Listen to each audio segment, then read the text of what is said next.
Est-ce qu'il y a une justice pour Donald Trump? C'est ça la grande question. Bien sûr, d'abord, Donald Trump a été président pendant 4 ans.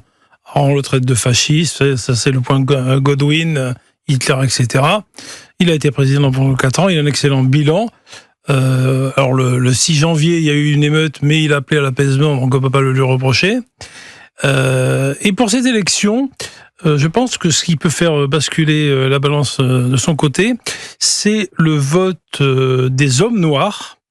Selon les derniers sondages, il serait majoritairement, enfin pas majoritairement, mais plus pro-Trump qu'avant, et également les latinos.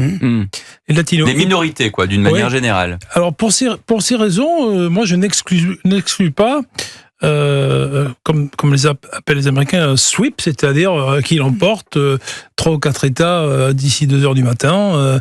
Mais on ne sait pas. 3 ou 4 États, encore une fois, sur 50, donc ça a l'air... Oui, alors on va faire de la politique fiction, comme vous savez, sur CNN. Moi, je regarde CNN. Attention, on n'est pas sur CNN. Mais je regarde aussi Fox News. Heureusement qu'il y a Fox News, d'ailleurs. Bon, et CNews.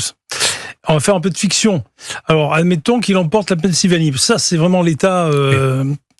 difficile. 19 grands électeurs. Voilà. Admettons qu'il emporte la Floride. Bon. Ça, la Floride, oui. Il y a peu de chances que ce soit. Bon.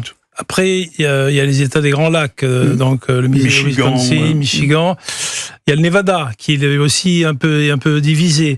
Parce que... un peu, beaucoup, 48-49. Parce que la démographie évolue au fil des années aux États-Unis. Donc, en effet, ce sont ces États-là qui vont faire la différence. Alors New York, ça serait une grosse surprise, parce qu'évidemment New York... mais il a quand même fait campagne à New York. J'aimerais quand même entendre Gilles William, qui avait eu un petit boulot. Pour en revenir à Donald Trump, bon, certes, il a tenu des propos misogynes, des propos machistes qui sont assez inacceptables. Mais non, ils ne sont pas assez inacceptables. Ils sont absolument inacceptables. Ça, vous avez tout à fait raison. On va mettre l'église au milieu du village. Ils sont inacceptables. Mais Trump, c'est un animal politique. Et paradoxalement, Trump, c'est un homme anti-système. C'est-à-dire que c'est un milliardaire, mais il n'a jamais été admis dans les cercles politiques. Il a réussi à conquérir le parti républicain. Et mais parce qu'on ne le prenait pas au sérieux ? Alors, moi, je me souviens d'une émission sur CNN ou d'un clip vidéo où les gens rigolaient, les animateurs. On le prenait pour une sorte de vedette, quoi. Il était Obama a dit, c'était un coureur, il passait sa vie en... J'imagine Trump président dans un spectacle comique. Tom Hanks a dit, Trump sera président le jour où les extraterrestres débarqueront sur la Terre. C'est un animal politique. Paradoxalement, il était anti-système parce que... drain the swamp, comme dit, c'est-à-dire drainer les marécages. Il y a un deep state, un état profond à Washington DC, et il veut s'attaquer à ça. Alors aussi, on lui reproche d'avoir dit, bon, si je suis élu, je vais me débarrasser de tout un tas de gens. Mais ça, c'est très anglo-saxon, ça s'appelle le spoil system, le système des dépouilles. Quand vous arrivez au pouvoir aux États-Unis, contrairement à la France, vous fired, vous virez, vous dégagez les gens de l'administration précédente, et ça c'est tout à fait légitime et normal. Et quand au 6 janvier, qu'on lui reproche tant, il y a eu une émeute, mais il avait appelé au calme, et les débordements ne sont faits. On lui en a voulu beaucoup pour ça. Donc voilà. Après, est-ce que l'élection de 2020 a été truquée ou pas? Difficile de le savoir.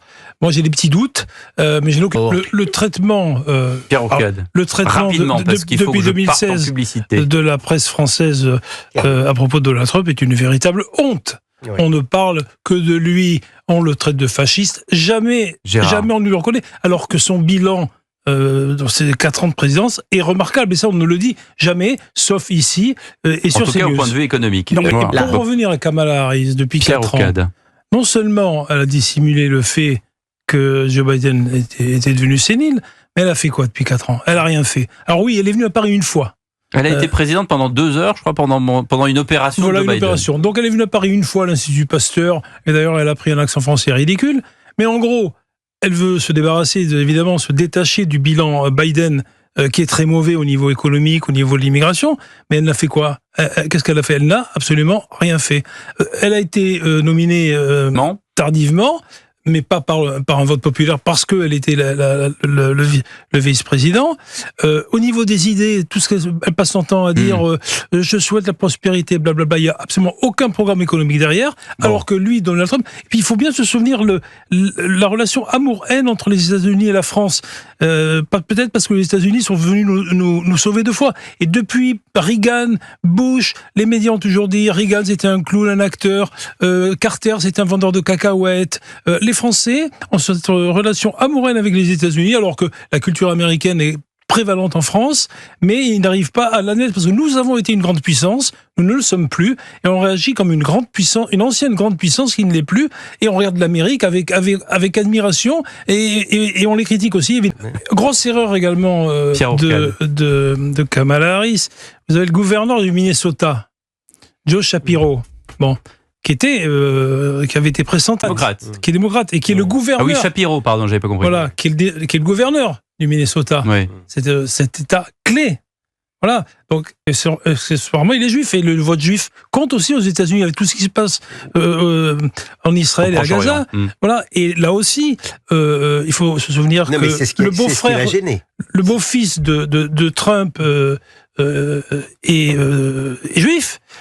Et le vote new-yorkais juif traditionnel, lui aussi évolue et va plus vers Donald le dit. Et on a dit que Donald Trump voulait interdire l'avortement. C'est la Cour suprême qui a dit c'est aux États et donc au peuple, c'est pas à nous, Cour suprême, de décider. Vous savez ce qu'on répond à ça. En aucun cas, Donald Trump n'est contre l'avortement. Il veut simplement que chaque État, que ce soit le peuple qui décide, c'est pas la Cour suprême qui doit décider sur une issue sociétale comme celui-là. Merci les amis, merci Gilles William, merci Pierre Ourcade, qui revient d'ailleurs demain ici même dans cette émission.